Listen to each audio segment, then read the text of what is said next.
Hello families, Mrs. Monroe here to read another story. And this book is to go along with one of the home learning activities for part 3 for the month of April. And the activity is called Home Writing Center. And so it's just about how your child can express their ideas or stories through pictures. And so this book is perfect to kind of give you an idea of what your child can be doing at home to express themselves. So the title is Harold and the Purple Crayon, and it's about a baby, and he starts out just doing scribble scrabble, but then as he goes on, he thinks of an idea, and so then he draws it. And then once he draws that, then he's like, oh, well, now I need to draw this. And so he's using his imagination and kind of thinking of ideas as he goes along. So then by the end of the story, he's created a storybook. So let's find out about it. Harold and the Purple Crayon.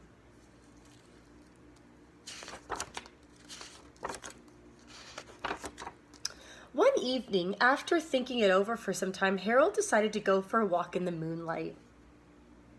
See, there's all the scribble scrabble. There wasn't any moon, and Harold needed a moon for a walk in the moonlight. And he needed something to walk on.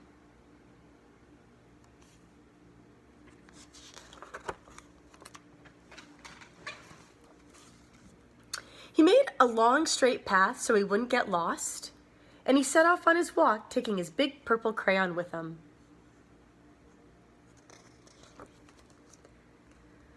But he didn't seem to be getting anywhere on the long straight path, so he left the path for a short cut across the fields, and the moon went with him. The shortcut led right to where Harold thought a forest ought to be.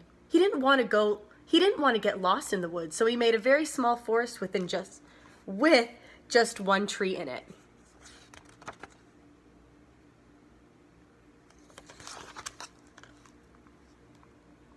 It turned out to be an apple tree. The apples would be very tasty, Harold thought, when they got red.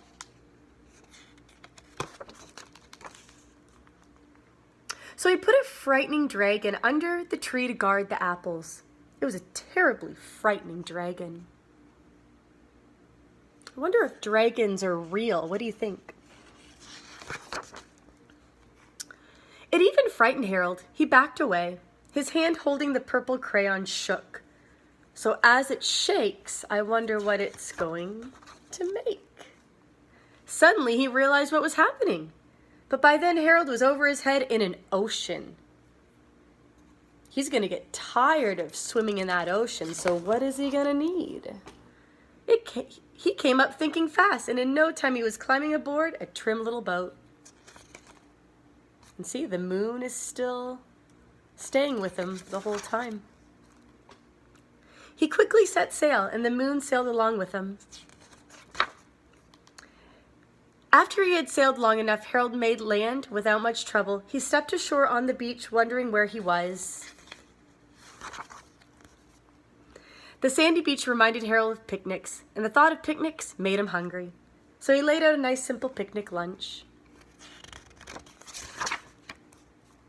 See how one idea leads to another idea. There was nothing but pie, but there were all 9 kinds of pie that Harold liked best. He won't be able to eat all those. When Harold finished his picnic, there was quite a lot left. He hated to see so much delicious pie go to waste. So, what's he creating so he can share his pie? So, Harold left a very hungry moose and a deserving porcupine to finish it. And off he went looking for a hill to climb to see where he was.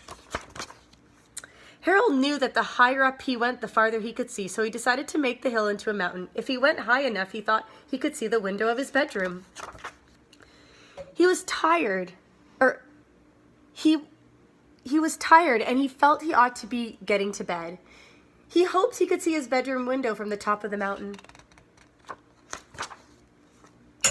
But as he looked down over the other side, he slipped, and there wasn't any other side of the mountain. He was falling in the air.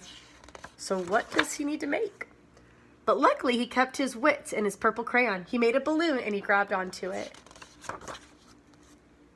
And he made a basket under the balloon big enough to stand in. He had a fine view from the balloon, but he couldn't see his window. He couldn't even see a house. So he made a house with windows, and he landed the balloon on the grass in the front yard. None of the windows was his window. He tried to think where his window ought to be. He made some more windows. He made a big building full of windows. He made lots of buildings full of windows. He made a whole city full of windows. But none of the windows was his window. He couldn't think where it might be.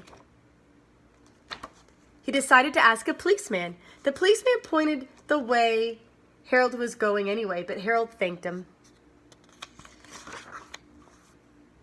And he walked along with the moon, wishing he was in his room and in bed. Then suddenly Harold remembered. He remembered where his bedroom window was when there was a moon. It was always right around the moon. And then Harold made his bed.